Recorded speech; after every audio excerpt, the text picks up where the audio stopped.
Greetings, geeks. This is probably episode 569 of Geeks in Space. I'm Rob Commander Tacamalda. I don't know if this is working, but hey, here's Chris DeBona and Rob Roseboom. Hi, everybody. Hello. The ongoing stream of technical problems. Maybe the internet will get this in 25 minutes. So how are we doing, gents? Great. Okay. It's funny. Okay. The episode I titled is Everything is Dying, because everything is dying. The list includes what? We got Tucows. Tucows. Where everybody downloaded their first Windows version of Mosaic. Yeah, I guess. I mean, that would have been a place to get it. No, I would have gotten it from the NCSA though. I mean, no, Tucows was where you got your crappy Windows internet software. Yeah. So you would get you would get WinSock. You would get what was the PPP? Trumpet. Trumpet. You get Trumpet. You get. There was another protocol service. Well, you had to download some sort of telnet client.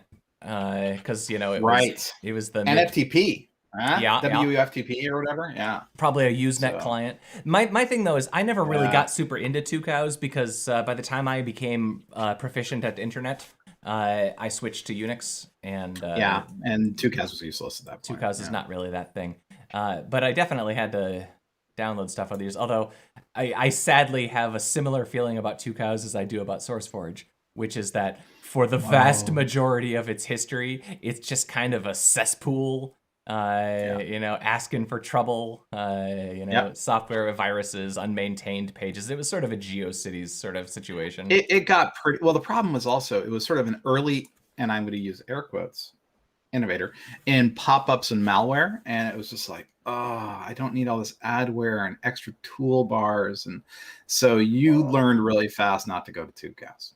Toolbars, the best idea ever, right? Right. Yeah, I'm a little ashamed of that. But no, the thing I wanted to say though is we are streaming. It is working. Oh, good. And that's exciting. I'm thrilled.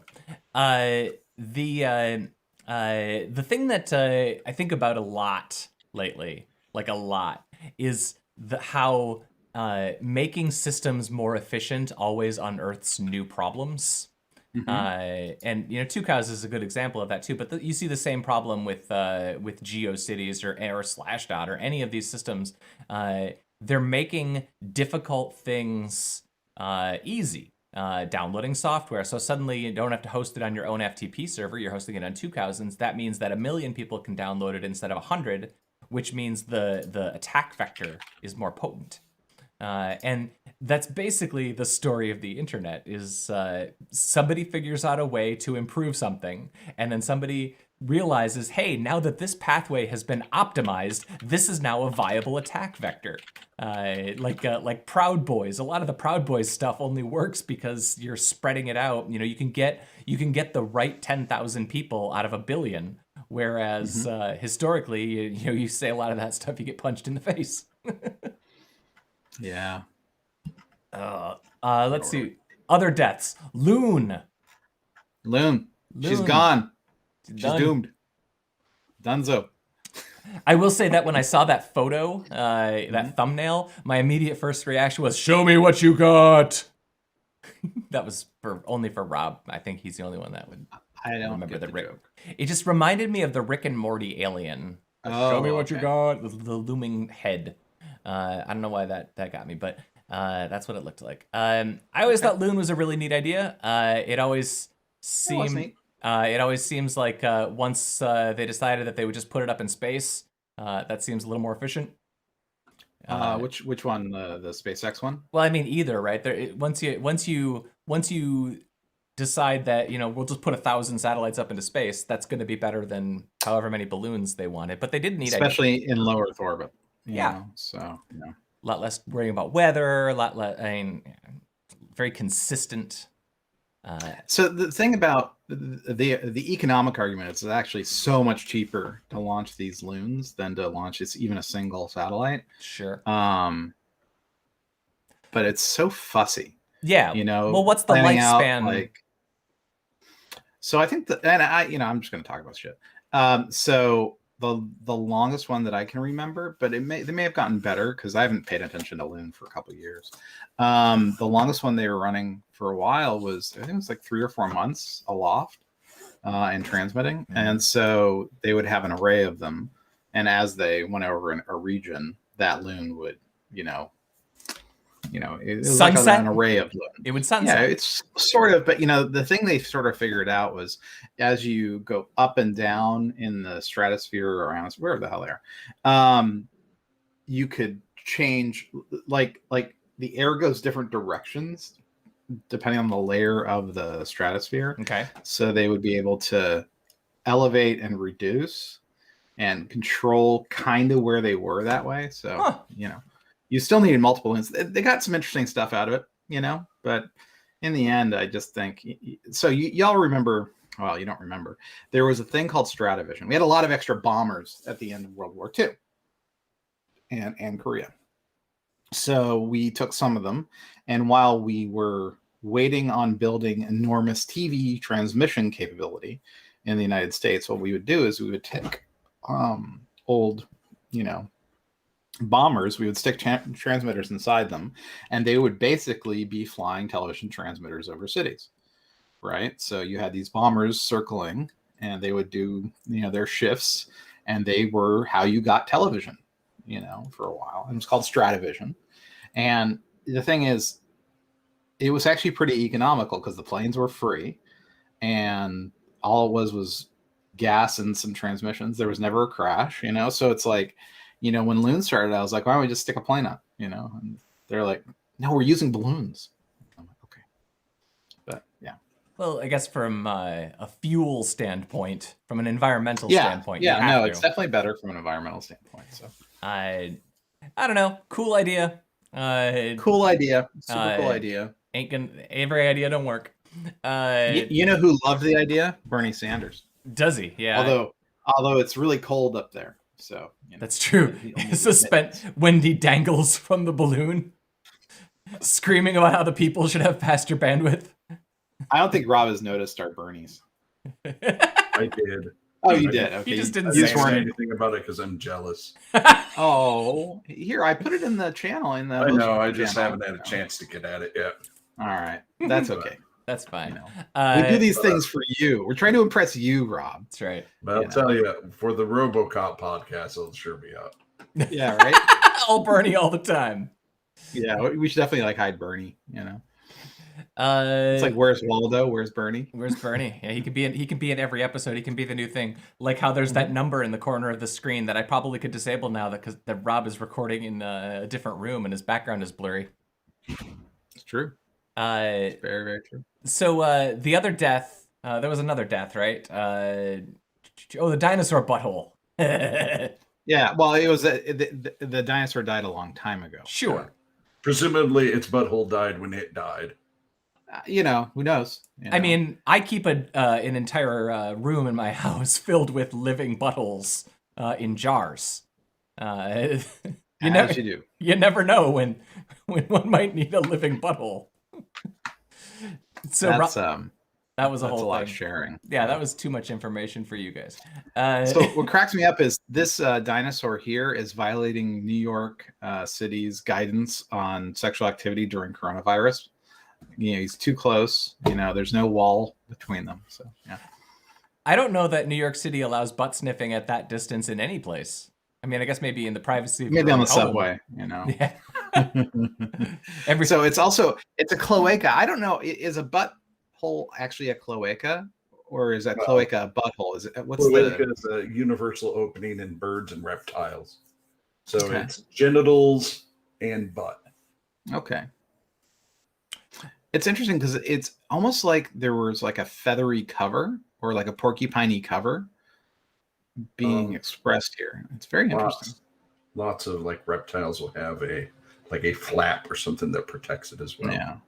I feel like this might be the first time in our 20 plus year history of Geeks in Space that somebody has had the need to say the word cloaca. I don't know. I mean, when Scalzi brought out Old Man's War, we talked about uvulas a lot. So maybe, maybe cloaca came up as a side. I don't know. It's possible. You'll have to ask him. I bet you one of the aliens he uses the word cloaca. I can almost guarantee it. Oh, I'm sure he does, but he's smart. Oh, but he's not been on this podcast. No, but he should be. Well, you should ask him. All right. Anyway, let's keep going. I mean, it is the most historic and popular podcast. Oh, the original podcast, the one upon which all others are measured. Yes. That's. We also have Rob. How far did you get on the stand? Oh, I'm all caught up. Yeah. How is it? I haven't even started. I want to know what Rob has to think. I have opinions, but I've never read the book, so I don't have any. So, it has been probably 15 years at least since I read that book, maybe 20. Yeah. So there's a lot, and it's a big book. So there's a lot of sort of things that happen in between that I can't specifically remember.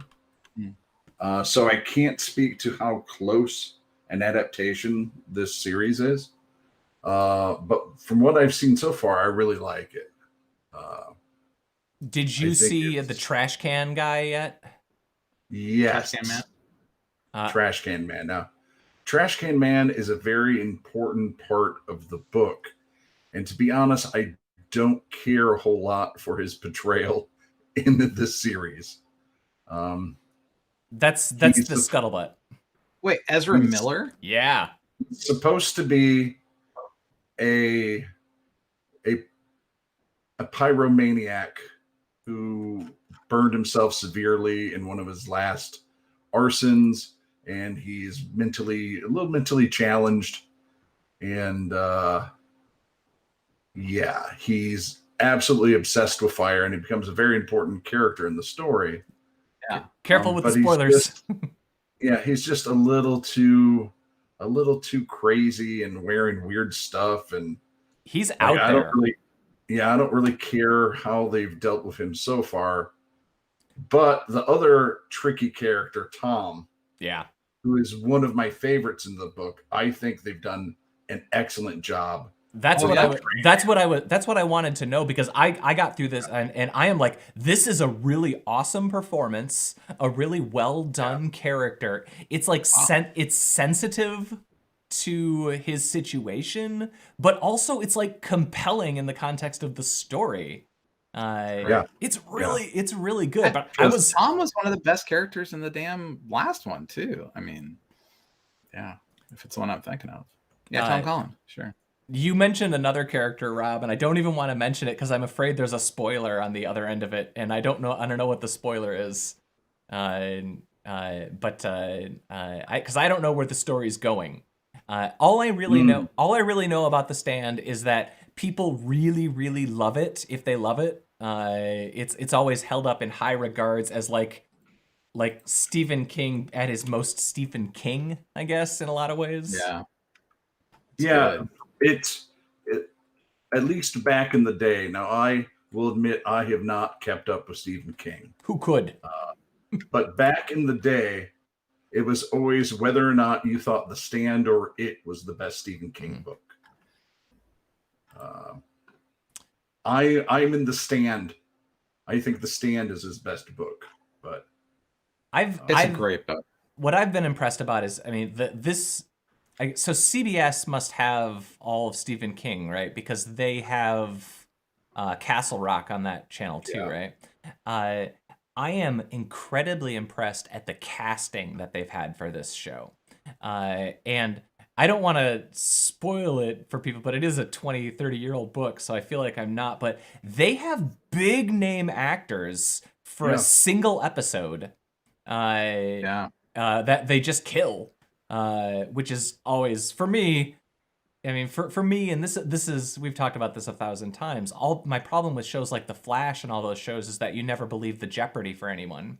And especially when you cast, you know, a Heather Graham or something, you know, sure, she's not an A-list actress in 2021, but you know, she's a big deal. Whoopi Goldberg is friggin' huge.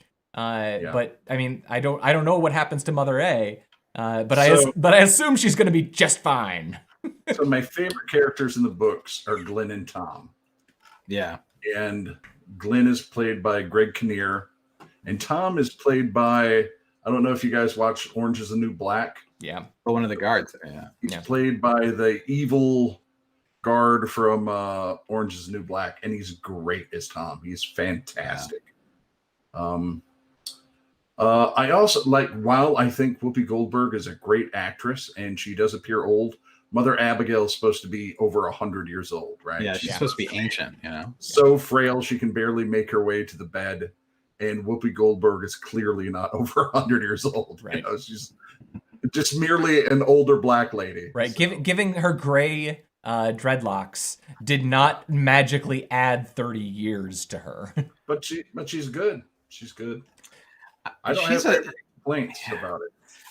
Honestly, if you know, it's funny because I'm looking at the thing here on IMDb, and Matt Frewer as the original Trash Can Man, so great. You know, that, can I just say, he's probably the hardest working Canadian science fiction like actor today. I mean, he's in everything, starting with Max Headroom all the way through like Orphan Black to The Stand, you know, during 20 years ago. It's like he's this guy, he works so freaking hard, right? So I'm glad they replaced him with a guy who's like, you know, a good working actor, you know, a man of the people. Ezra Miller? Oh no, I thought that they replaced him with the guard guy. Yeah. But yeah, Ezra Miller though, that's an odd choice.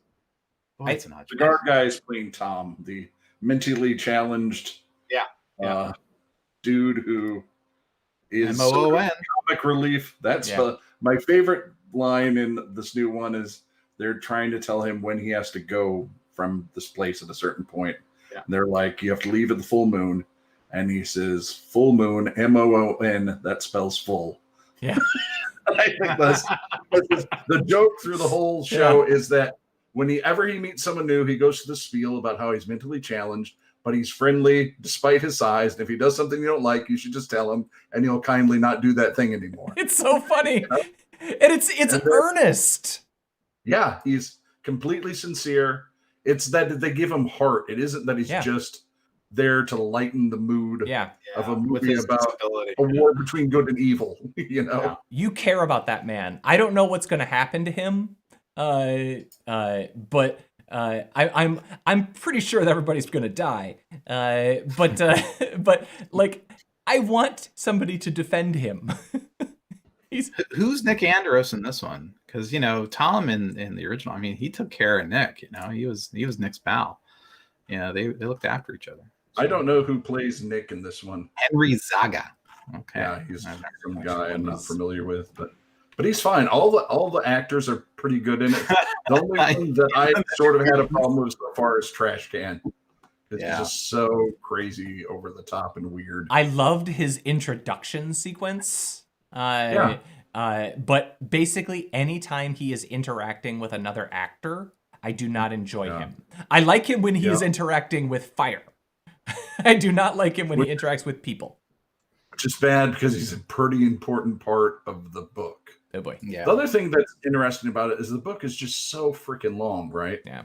You know, it's like 1,000 pages. It's crazy. 1,500 pages for the complete big one, right? Director's cut. Yeah.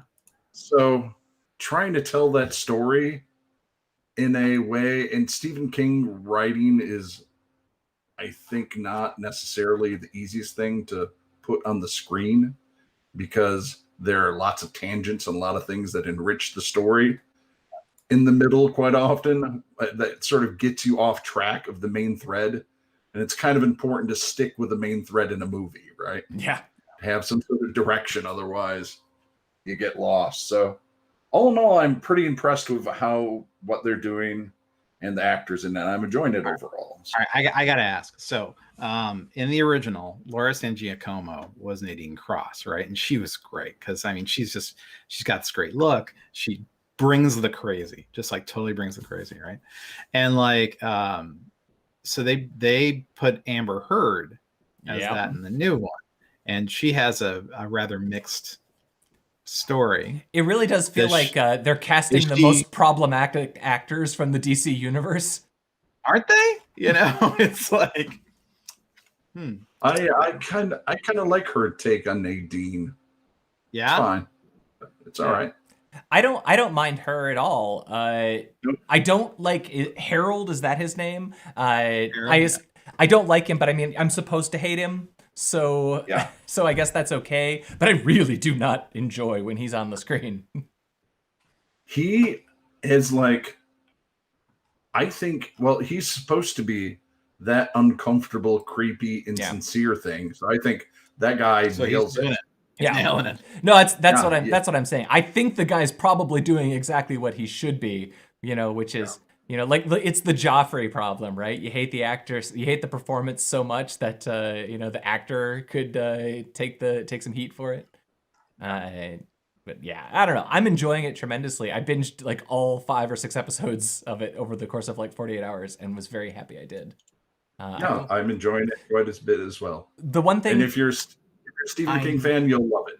So the one question that I had for you and you guys having read this, to your eyes and to your understanding of this production, are they going to end at season 1 and then just that's it, or are they setting this up with room that they're going to live at this out for 5 seasons of Walking Dead style, drag it out? No, as far as I know, there's going to be 9 episodes and then it's done. And that's done. Cool. They are, from what I can remember.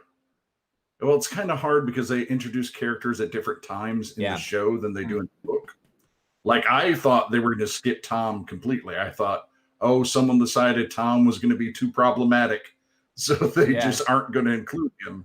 But, you know, it just took like the end of 2, beginning of 3 before they introduced Tom. I mean, honestly, this is why, like, as much as I love sitting down in a movie theater, I love that so much. It is my absolute favorite thing in the world. I love that they can take a story and they can tell it over 9 hours. Because a story like this, if you did this in a movie, and I haven't seen, or I've seen the 80s version, but only once. Was it a miniseries or a show? No, it was a miniseries. So I don't remember anything about it. I can't remember how many parts it was, though. But I guess just giving these things where you can take a major character, you could introduce him a third of the way through your season, and then give him a whole episode to really breathe, so that when that character comes back, you know, in the finale third of the season, you know who that character is. It's really, really a better form of storytelling for so many stories. So, like, Trash Can is sent off to go get a nuclear warhead. The 3 scouts have all been found or escaped. So I'm fairly sure this is going to be done at episode 9. So we're like around page 900 in the book. Yeah, probably somewhere around there. Page 900. Oh God. Well, besides WandaVision, it's the only thing right now I think that's airing where I'm like actively excited for the next episode. But WandaVision should be out now. I got the alert for number 3. Yeah, episode on 3. My phone tomorrow. I have 2 errands to do this afternoon, and then if I can convince my wife, it's going to be all WandaVision, and I'm very excited about that too. I wonder if this one's set in the 70s or something. I think it is. Looks like from the previews I saw, it's colored at least. Yeah. Well, the finale, they let color appear in the last episode. Okay. Well, there was the helicopter. I still don't get the helicopter. The helicopter is somebody outside who wants in, man. They're trying to wake her up or do something. I don't know. Mm-hmm. I'm really. It reminds me. So far, it really reminds me of the Agents of S.H.I.E.L.D. season where they're trapped in the virtual reality thing, yeah. But done like well. Yeah. You know what I mean? Instead of sort of cheesy, it reminds me of that, and I assume that's what's happening. Yeah, I assume that as well. The question that I have is she a prisoner in a cage of her own making? Or is this a external cage created by a force that's keeping her there? And she's It's trying almost certainly her own because we know that curse. somebody good is trying to break her out, or we think somebody good is trying to break her out. So this There's probably is somebody bad trying to mess with her while she's in. too. That's right. That's right. This is some sort of therapy thing for her to deal with the loss of vision. I haven't read any of the source material for this, so I don't know. Tom King's right. I think Tom King's vision is supposed to be a thing, and Tom King's Miracle Man is, if you haven't read it, it's fantastic. It's probably the best comic book that I read last year. But he also did the WandaVision, the Vision book that was, I think this is based on.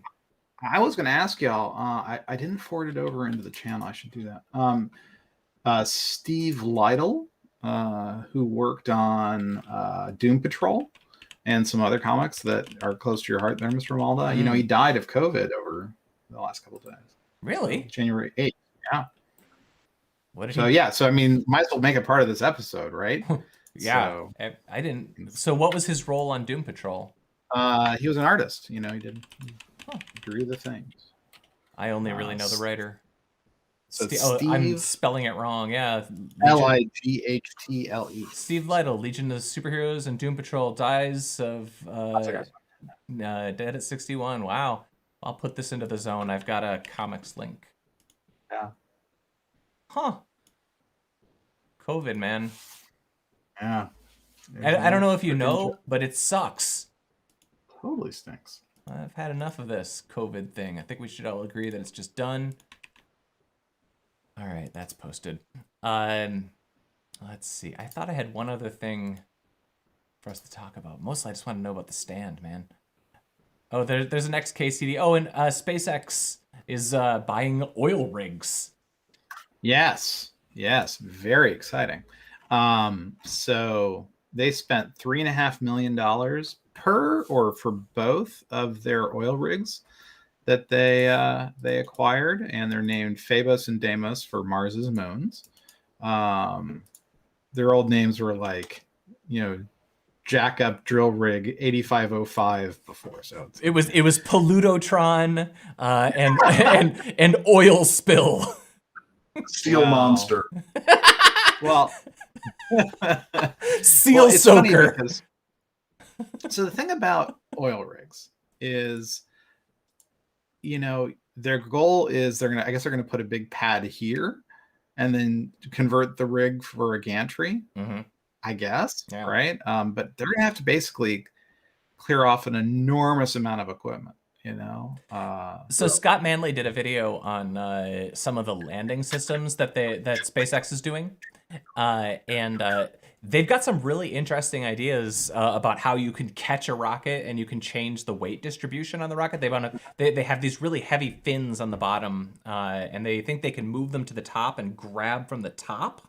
It's a neat video. And I'm thinking that maybe that's the intent, is that they can do this out there.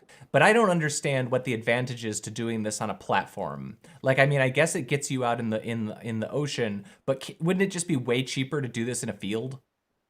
So maybe.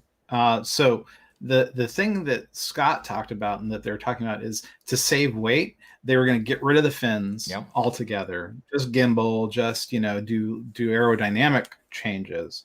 And then let the thing act as a capture device, and you could save tens of thousands of pounds that you could use for payload. For sure, but you can do that on the ground. Just as the oil platform is not relevant to this problem. I think the oil platform is about, because when I was at United Launch Alliance did the Sea Launch project, the reason they did it is so they could launch from better altitudes for various kinds of payloads, right? And that was off in the Pacific, done with the Neper rockets. But yeah, I don't know why, but I suspect, you've been near rocket launches. You know how loud they are, how crazy they are. And, they do that stuff with the water. And that's actually for noise mitigation. It's not for heat mitigation or whatever, right?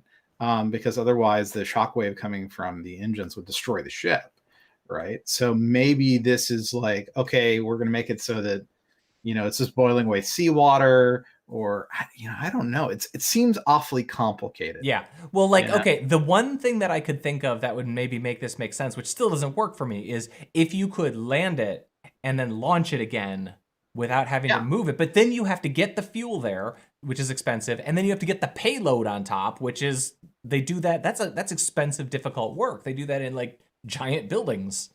They built a whole freaking fab for it. If they convert it to run on whale oil, right? Yeah, and that's oil rig. You could just shoot your fuel source right from the rig, pull it in. All right. I buy this. So you get and you can eat the whale meat. So it's like you get the meat, you get the oil.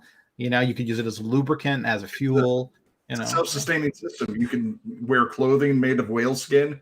Yeah. It is ironic though that these platforms then are going to continue to be harvesting oil from the ecosystem. I don't think that this is much worse. But I mean, if you can do it, then you don't have to ship out your fossil fuels, and you can just farm your whale fuel. You'll be fine. Right. Well, I mean, let's think this through. Okay, so they're using, what are they using as fuel? They're using an ammonia. They're using the different fuel. They're using the other one. Yeah. Well. Yeah, not whale oil. I didn't for a second think they were using actual whale. Be pretty cool if they were. But but the process of making liquid oxygen, and hydrogen-based fuels, are they planning on basically generating it on the pad and then just pooping it into the rocket when it gets there? It seems... I feel like this might have just been a situation where they're looking at this like, when do you have the opportunity to get these sorts of objects? And this opens up some interesting possibilities. Sure. In the grand scheme of a multi-billion-dollar company, which is entirely funded by grants from the U.S. government, dropping a few $1 million on these oil platforms probably ain't that big of a deal. Yeah, I mean, that's the long and short of it. This is actually quite inexpensive. It's probably no more or less expensive than the special made landing pads that they have over in Florida. So they're probably like, listen, if all we do is we cut off the top of it, put down a layer of asphalt and put it in, off of Boca Chica or wherever they launch, they're probably ahead of the game. This is probably no more complicated than that.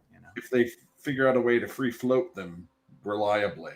Yeah. Then you can move them out to international waters and conduct illegal space activity, right? Because which is Alon's like, if we did this in international waters, we could do X and Y and Z and not have to worry about that mean old NASA and their rules. First thing he's going to do is go right up to the Apollo 11 landing site and just with a dust vac, just slurp up all the footprints. Ha ha! International space, buddy. I mean, if it worked for L. Ron Hubbard, why shouldn't it work for Elon Musk, right? I mean, he can go to the Arizona, countryside and get rid of it. It's no problem. Yeah. So the last thing that we had on the zone for the day is the Newegg Raffles. So this is probably near and dear to your heart, Mr. This is near and dear to my heart because, as you are both well aware, I theoretically have a CPU that has some sort of flaw when running at full speed. So I have my CPU, my memory clocked at 3200 instead of 3600. So I've been looking for a CPU for months, and you cannot get a 50, a Ryzen, whatever, a 5600X or a 5900X. I am subscribed to multiple bot type services that send notifications when stock comes in. I have an AMD 5900X on order from somewhere as of a couple of days ago. But the Newegg thing is super crappy because one of the things that they're doing is they only will sell combos. So you want to buy an AMD 5800X, you got to buy a combo. And in some cases, the combo is you buy an AMD CPU with an Intel motherboard. And there's other cases where you buy a 3090, but the combo is with a power supply that is not powerful enough to actually power a 3090. So there's a lot of people complain. They're arguing that it's anti-scalper because then the scalper is stuck with a second object that they can't move. But I'm like, well, I'm a customer, I don't want to be stuck with an object I can't move. But the way that they're doing it is they're throwing up a list of things that they have for sale. They have an inventory. There's 3 hours. You fill it out, and if you get one of the ones they have available at the end of 3 hours, you get to buy it. Which, I mean, it's probably more fair than what's happening. Ugh. I don't like this world. Can't get a video card. Can't get either. Can't get a. And they call it the Newegg shuffle.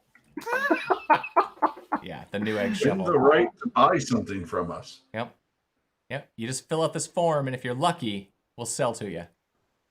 I don't know. I mean, is Newegg really in?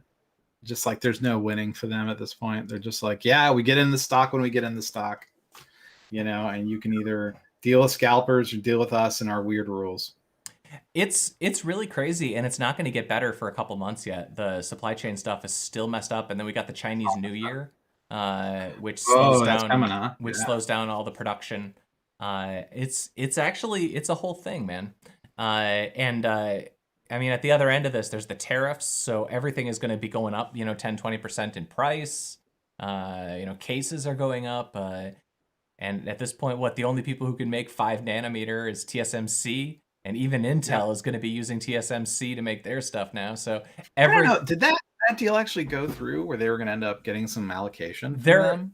They've confirmed that some next-gen CPUs are going to be made on the 5 nanometer process at TSMC. They've confirmed that. I am sus. I don't think that Pat Gelsinger, I think he'd rather whip his own people into shape than use TSMC. So Intel has a long history of buying intellectual property of other chips, and when you do that, you generally don't migrate the fab from wherever that intellectual property was built to your own fab. So they actually have tons of projects that are being fabbed all over the place, but in addition to their own factories. The only new thing is the fact that Intel can't make anything close to 5 nanometer, and they haven't been using third-party fabs for their main CPU lines, and they've confirmed that one thing is going to be in the future. So what I can picture happening is, sorry, gents, I gotta get going. Good luck, Rob. See you, Rob. You guys later. The other thing I was going to say is, and we can wrap up the broadcast. Yeah. Just mess.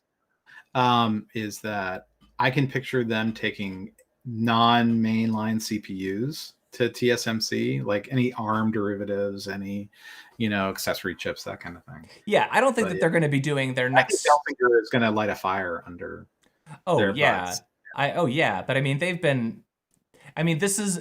You've heard me say this 1,000 times. This is a decade of a monopoly, and we have a couple of monopolies out there right now with a decade of not being really challenged that have all screwed up. Now, in the case of Intel, we're lucky because AMD and NVIDIA and now Apple have, in the intervening decade, actually stepped in. And they did the improvements that you need. The other monopolies, they are under a much.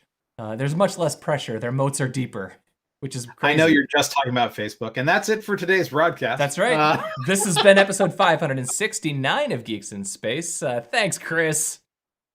Thank you, Robin. And best of luck to Rob. Yeah, best of luck to Rob. I was Rob Commander Taco Malda. I'm going to go hang up now and go watch WandaVision. You should too.